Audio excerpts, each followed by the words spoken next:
Hey everyone, welcome back. Jamie Lynn here, and I had a special request from one of my most darling friends in Montana. Her name is Jamera, and she just messaged me the other day because I was talking about how I was training for a half marathon, and she said, hey, what are your tips for, running? Give me some of your tips for running and getting into running. And I thought, you know what, honestly, I get asked that a lot, and I've been running since I was 12, so I wanted to do just a really nice brief little video about running. My very, very first and most important tip is that the first step is the hardest, and I can honestly say that anybody that you ask that's a runner is going to give you that same answer. Lacing up your shoes and getting out the door is like literally the hardest part of every single run. If you can master that, you're already doing better than like everybody else. So my next thing that I really want to point out is that you should really have like a reason, like a why. Like, why are you running? What is your reason for wanting to go for a run? For me, that reason has definitely varied throughout the years for me. Obviously, I'm in a different state in my life right now. Back in high school, I wanted to do better at my track meets. I had, PRs that I wanted, personal record, personal best, whatever you call it, PR, PB.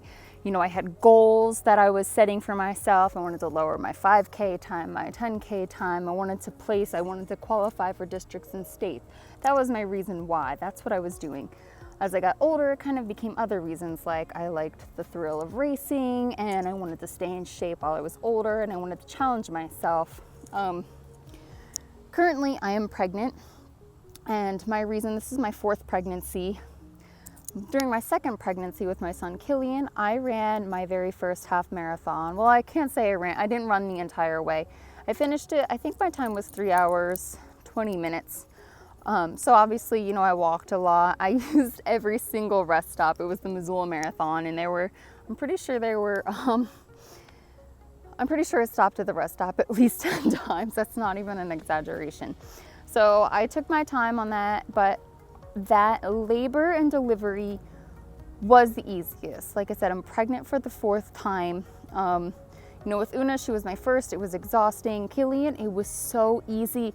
And the entire time I was doing that half marathon, I told myself the same thing over and over in my head. I said, this is for an easier labor and delivery. This is so that, I'm going to be rewarded. I'm putting in this hard effort to prepare my body mentally and physically for something that's going to be very hard and very exhausting.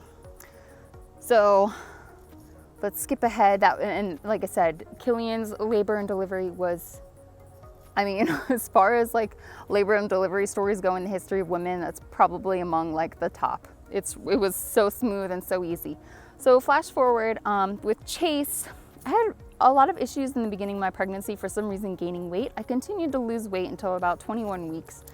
And so I didn't work out, and I didn't even ask my doctors about working out. I was so freaked out because they were starting to talk about having me see a nutritionist and all this other stuff. And so I was really, really worried. And they also thought that Chase was measuring really, really small. Turns out everything was fine. He wasn't. But the entire pregnancy, I didn't work out at all. And when I got to the point where I had to be induced, I'm totally getting eaten up by like a million ants. I had to be induced. And I'll tell you what, I had 12 hours of Cervidil followed by 2 full doses of Pitocin. So they tried to induce me for over 40 hours. I never went into labor at all. Over 40 hours on medicine at 37 weeks, 5 days, never kicked off into labor, not one bit. Couldn't even dilate past like a 2.5. I don't even know. They couldn't even call me a 3. It was really, really crazy. And part of it, the whole time I was thinking I never exercised. I never even prepared my body for labor. I didn't put myself in the condition that I believe that my body needs to be in for labor. So anyway, I'm really going on and on about this, but part of the reason why I'm doing this right now is so that I can have a better, easier labor and delivery.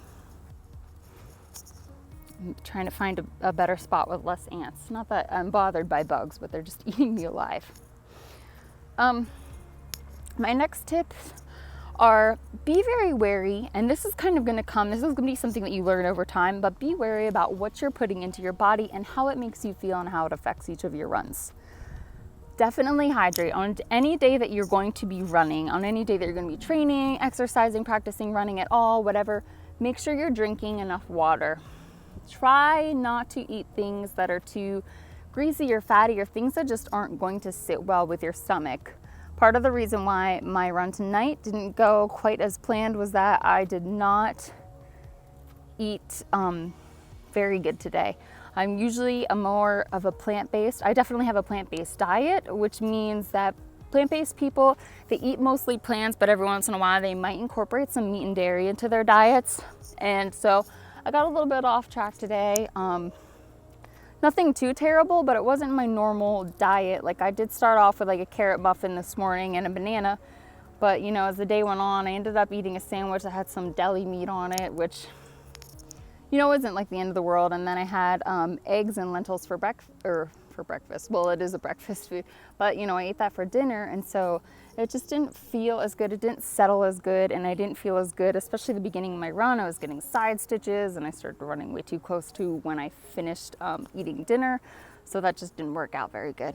So really my main focus is, for what I'm trying to tell you right now, is just make sure that you're eating healthy. And honestly, for me, the more plants I eat, the better. I just feel so much better. Like the more plants I'm cramming into my body. Honestly, my favorite pre-workout snack, especially like if I'm running a race early in the morning, which I hate eating breakfast, but I literally throw like a blender, I literally will throw a banana and some water into a blender, put a little bit of cinnamon in there. Actually, if I'm doing a big race, like a half marathon, I will do a packet of Vega powder. I'll throw that in with a banana, 2 bananas, blend that up and chug that down. And then probably half an hour later, I'll drink some water and eat another banana before I run.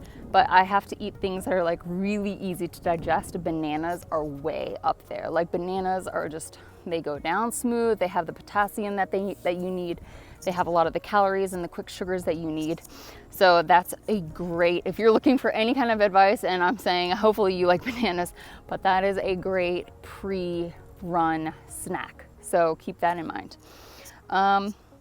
The other things that I want to talk about is, you know, starting running. Running is a great hobby and exercise kind of to pick up, just because it really doesn't require a lot of equipment. I mean, it's not like we're going out and playing ice hockey, you know what I mean? Or you're not starting softball where you need a bat and you need a glove and you need balls to practice.